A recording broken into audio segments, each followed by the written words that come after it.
Good morning students. आज हम 10+1 में 7.4 के कुछ डाउट्स क्लियर करेंगे आपके। Question number second part first, question number second part first exercise है 7.4। डिटरमाइन एन इफ एन आपने फाइंड आउट करना है। गिवन है 2n cn ratio NCN NC3 equal to 12 ratio. क्योंकि इसमें कई बार क्या है कि बच्चा जो है ये सोच लेता है कि यहाँ 2n है। आप अपने जो मेथड है उसके अकॉर्डिंग काम करिए। रेशो का मीनिंग होता है डिवाइड, तो ये 2n cn divide by NC3, ये 2n C3 है, सॉरी यहाँ 2nC3, ये 2nC3 और इक्वल टू 12 बाई। अब हम क्रॉस मल्टीप्लाई करेंगे। क्रॉस मल्टीप्लाई, तो क्रॉस मल्टीप्लाई करेंगे तो we get 2nC3 equal to 12 into NC3। तो आपको ये पता है कि हम जो है n को C को फैक्टोरियल में भी चेंज कर सकते हैं और डायरेक्ट भी खोल सकते हैं। तो यहां 3 है तो इसके 3 फैक्टर जाएंगे, यहां 3 है तो इसके भी 3 फैक्टर जाएंगे। तो यहां यदि हम डायरेक्ट खोलें तो ये आएगा 2n,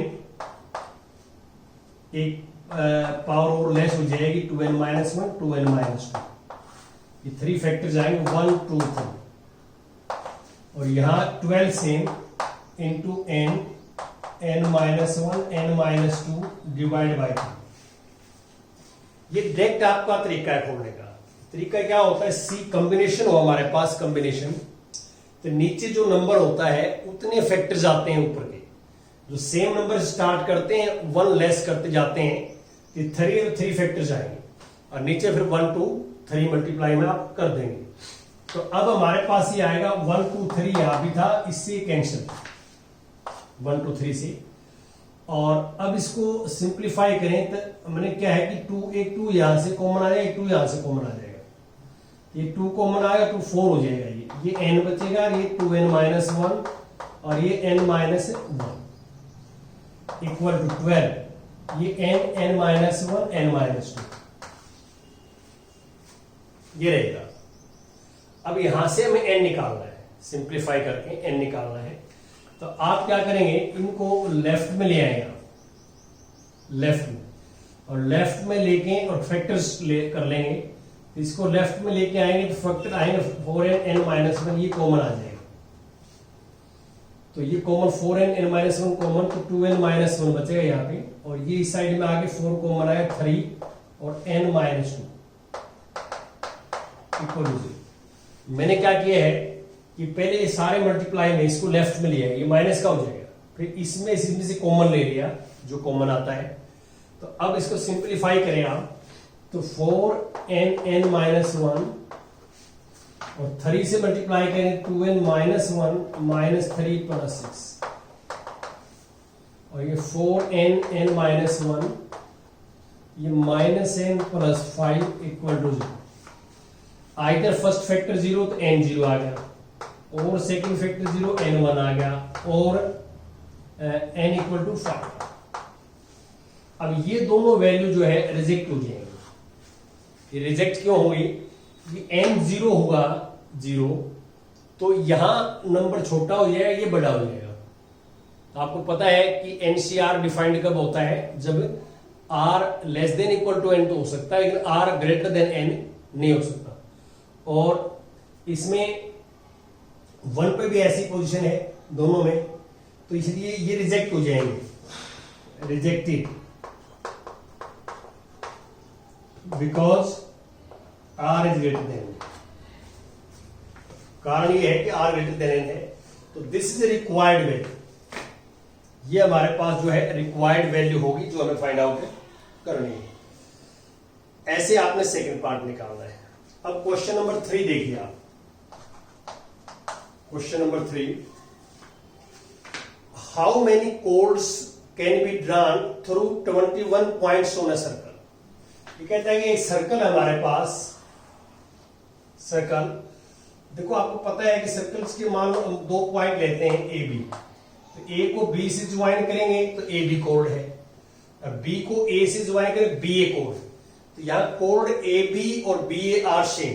तो ये नोट करें आप, नोट कि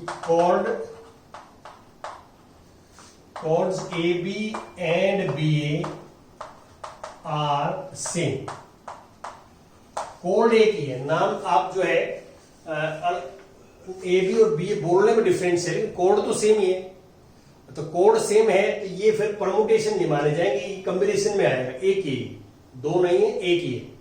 तो यहां पे क्वेश्चन ये कहता है कि ऐसे 21 पॉइंट्स है सर्कल के ऊपर, 21, उनको आपस में ज्वाइन करें तो कितनी कोड्स बन सकती हैं, how many codes are there, जो है ये हमें निकालना है। तो आपको ये पता है कि 21 पॉइंट सर्कल पे होंगे तो उनमें कोई भी पॉइंट्स जो है कोलिनियर नहीं होंगे, मतलब any 3 points are collinear. So therefore total number of chords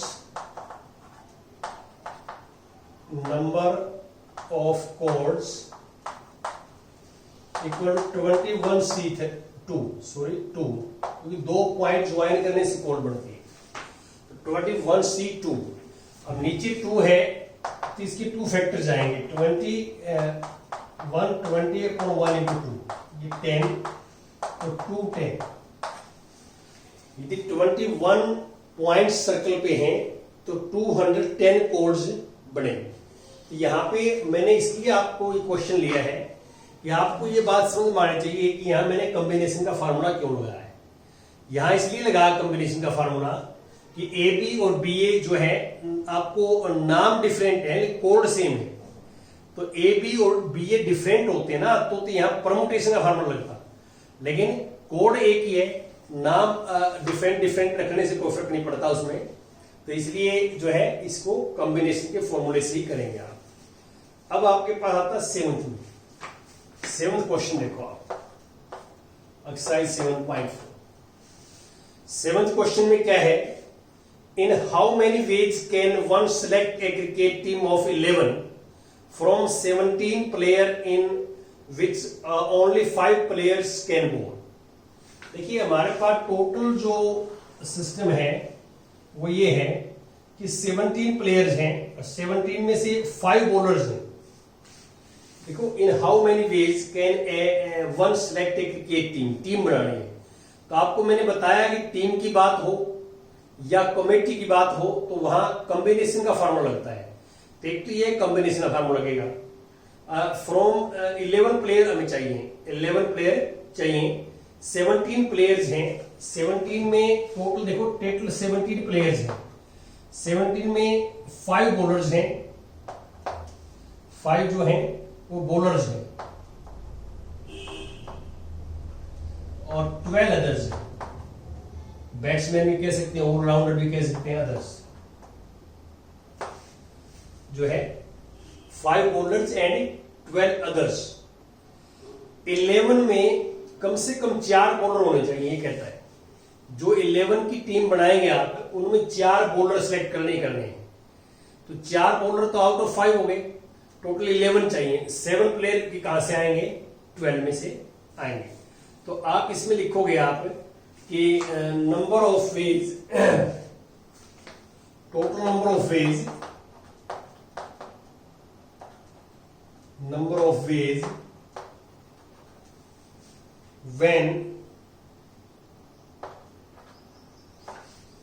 when a cricket team of 11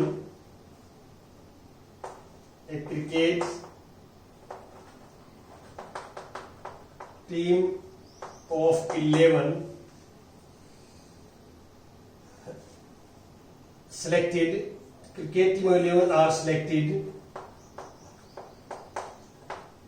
in which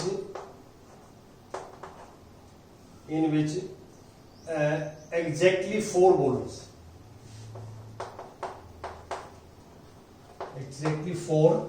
bowlers, and 7 others equal। ये मैंने क्या लिखा है, total number of ways, when a cricket team of 11 are selected in which selected out of 17, लेकिन ये जो selected member हैं in which exactly 4 bowlers and 7 others, तो यहाँ पे 4 bowlers 5 में से आएंगे, तो 5 में से 4 bowler कितने वेज से चूज कर सकते हैं? 5C4 एंड है तो मल्टीप्लाई करेंगे 7 अदर्स में से 12C7। अब इसको आप सिंप्लीफाई करेंगे, तो सिंप्लीफाई आपको पहले बता ही रखा है कि देखिए अपर का हम ऑफ करते हैं तो 2.5 से ज्यादा है, तो इसको हम ऐसे सिंप्लीफाई करेंगे, दिस इक्वल टू इसको लिख सकते हैं 5C4 1, अपर में से लोअर को माइनस करके लिख सकते हैं, और यहां मल्टीप्लाई 12C7 करो, 12 में 7 जाएगा तो 5, अब 5/1 और इसमें 12 इंटू 11 इंटू 10 इंटू 9 1 2 3 4 5 इंटू 8 और 1 इंटू 2 इंटू 3 इंटू 4 इंटू 5। अब इसमें कैंसिल करके मल्टीप्लाई करेंगे तो you will get required results, हमारे पास रिजल्ट आ जाएगा। ऐसे आपने मल्टीप्लाई करनी है, तो इसमें कोई मुश्किल नहीं था, बड़ा सिंपल सी बात थी कि टोटल 7 प्लेयर हैं, 7 में से 5 जो है बॉलर हैं, 12 अदर्स में आ जाएंगे, और हमें जो 11 की टीम बनानी है क्रिकेट की, उसमें 4 बॉलर होने चाहिए, एग्जैक्टली 4। तो कंप्लीट बात, सिंपल बात है कि बॉलर बॉलर में से आएंगे, अदर अदर में से आएंगे, तो 5 में से 4 बॉलर्स 5C4 एंड मल्टीप्लाई करेंगे 7 अदर में से 12C7। ये कॉम्बिनेशन का है कि टीम बनानी है हमें। इसके बाद आता है क्वेश्चन नंबर 9 देखो, 9 क्वेश्चन। 9th में स्टेटमेंट क्या है, मैं पढ़ देता हूं 9th में। In how many ways can a student choose a program of 5 courses if 9 courses are available and 2 specific courses are compulsory for every student. देखिए यहां पे जो हमारे पास कोर्सेज हैं वो ये हैं, देखो टोटल कोर्सेज हैं 9, टोटल 9 कोर्सेज अवेलेबल है। कोर्सेज का तो सब्जेक्ट है कोर्सेज, और 9 कोर्सेज में से 2 स्पेसिफिक कोर्सेज हैं, वो कंपल्सरी हैं। 2 courses are compulsory,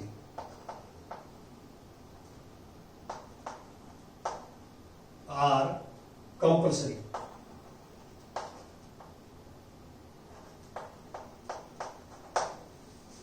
two courses are compulsory, और बाकी 2 टोटल हमारे पास फिर कितने बच गए? 7, या 7 बच गए।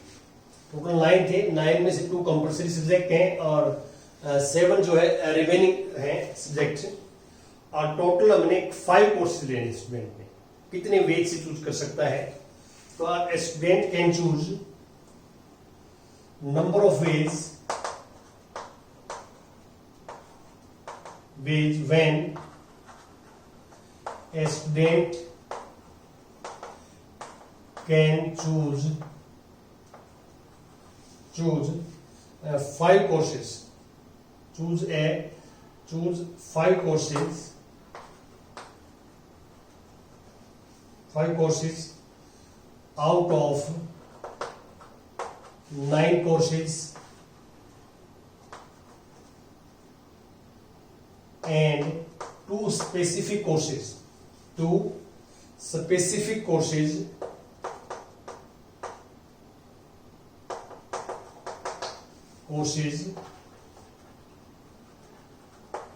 are compulsory। इक्वल, देखो मैंने क्या लिख दिया, number of ways, total number of ways कह सकते हैं आप इनको। Total number of ways when a student can choose 5 courses out of 9 courses when, या when लिखो, when 2 courses are compulsory। देखिए जो कंपल्सरी कोर्सेज हैं वो तो लेने हैं, तो टोटल 5 कोर्सेज हैं, 5 में से 2 कोर्सेज आर कंपल्सरी, तो ये 2 कोर्सेज हैं और 2 के 2 हमें लेने हैं, तो 2C2 ये कंपल्सरी कोर्सेज का है, इसमें कोई ऑप्शन नहीं है, 2 कोर्सेज हैं और दोनों को दोनों ले रहे हैं, तो 2C2। अब टोटल 5 में से 2 तो सिलेक्शन हो चुके हैं कोर्सेज का, ये कंपल्सरी है। तो अब 3 कोर्सेज लेफ्ट है जो हम लेने हैं, और आउट ऑफ 7 तो 7 से 3।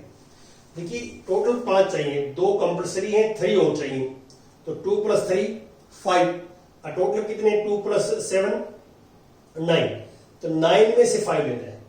तो ये कंपल्सरी है 2C2 मल्टीप्लाई एंड 3 अदर्स में से लेने हैं 7C3। तो आप इसको सिंप्लीफाई करेंगे तो नीचे 2 ऊपर 2 तो वैल्यू 1 आती है, आपको पता है। ये 7 × 6 × 5 1 × 2 × 3, ये कैंसिल तो 35। तो 35 वेज से आप जो है ये सिलेक्शन कर सकते हैं, 35 वेज हो सकते हैं। अब कुछ और एग्जांपल्स आप क्वेश्चन डिस्कस करेंगे आपके साथ।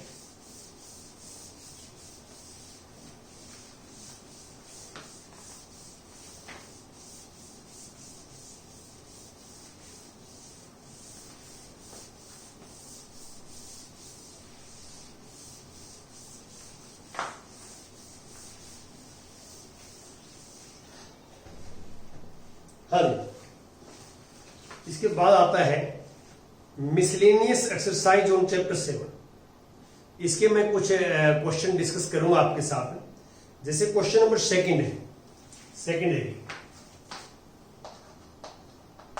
मिसलेनियस। सेकंड में स्टेटमेंट पढ़ता हूं मैं, क्या है स्टेटमेंट देखिए ध्यान से, कि हाउ मेनी वर्ड्स विद और विदाउट मीनिंग, हमने वर्ड्स फाइंड आउट करने हैं विद और without meaning, can be formed using all the letter of the word equation. देखिए वर्ड है हमारे पास है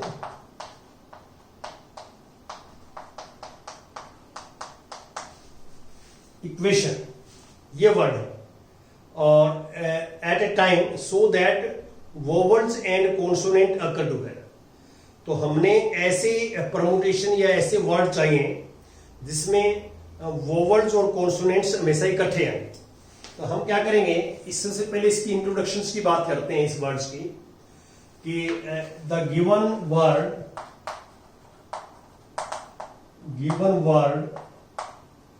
consist of 1 2 3 4 5 6 7 8 letters in which, अब इसमें कोई भी लेटर जो है रिपीट नहीं होता, आप देख सकते हैं। तो इसमें हमने वोवेल्स और कॉन्सोनेंट्स लिखने हैं, इन विच वोवेल्स आर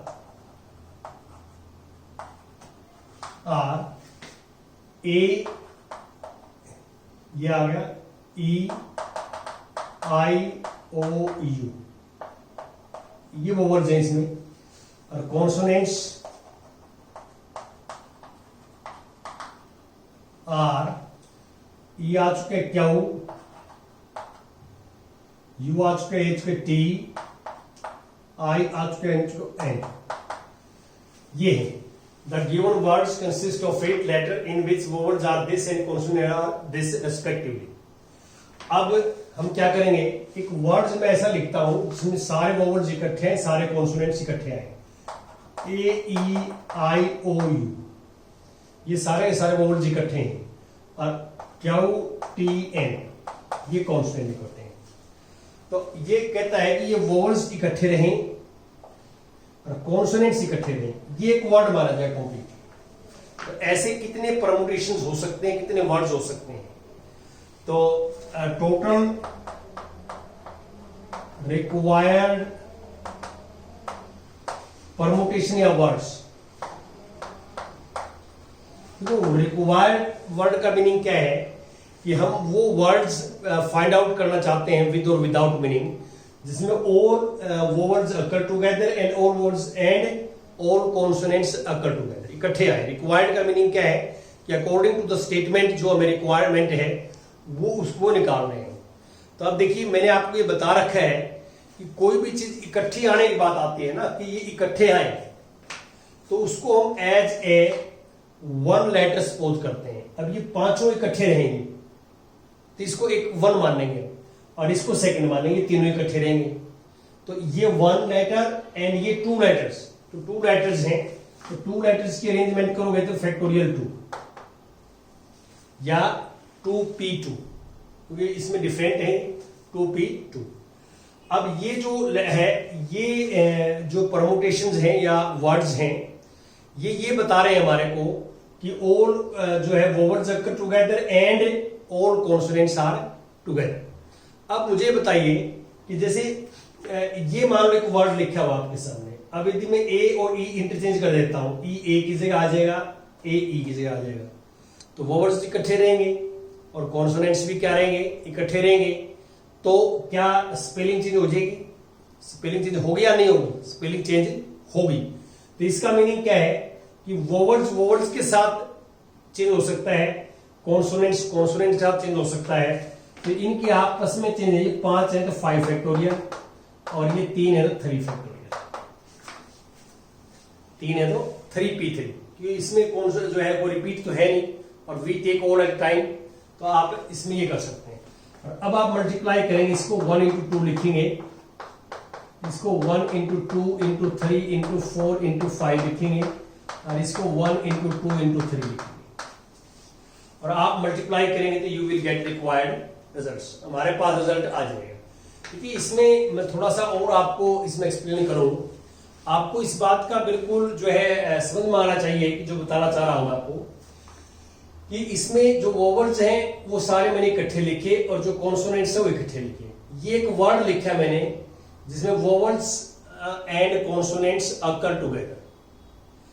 अब आपको ये बताया हुआ है कि कोई भी चीज इकट्ठी आती है तो उसको हम as a one letter suppose कर लेते हैं, as a one object suppose करते हैं। तो ये फर्स्ट ऑब्जेक्ट है, ये सेकंड ऑब्जेक्ट है, तो ये पहले भी आ सकता है, ये बाद में भी आ सकता है, आगे पीछे तो हो ही सकते हैं। तो इसलिए क्या है, 2 है, 1 एंड 2, तो 2p2, 2p2, तो फैक्टोरियल 2 आएगा। अब वोवेल्स के साथ इंटरचेंज हो सकता है, कॉन्सोनेंट के साथ इंटरचेंज हो सकता है। अब देखो क्यू टी की जगह चला जाए, टी क्यू की जगह आ जाए, तो स्पेलिंग हो जाएगी, नया वर्ड बन जाएगा और न्यू वर्ड होगा, लेकिन वोवेल्स इकट्ठे रहेंगे, कॉन्सोनेंट इकट्ठे रहेंगे। तो ये इनकी इंटरनल है, इंटरनल करके वोवेल्स के साथ इंटरचेंज होगा, कॉन्सोनेंट के साथ इंटरचेंज होगा, तो मल्टीप्लाई करके और इतने हम टोटल वर्ड बना सकते हैं। This is a required result. Thank you very much.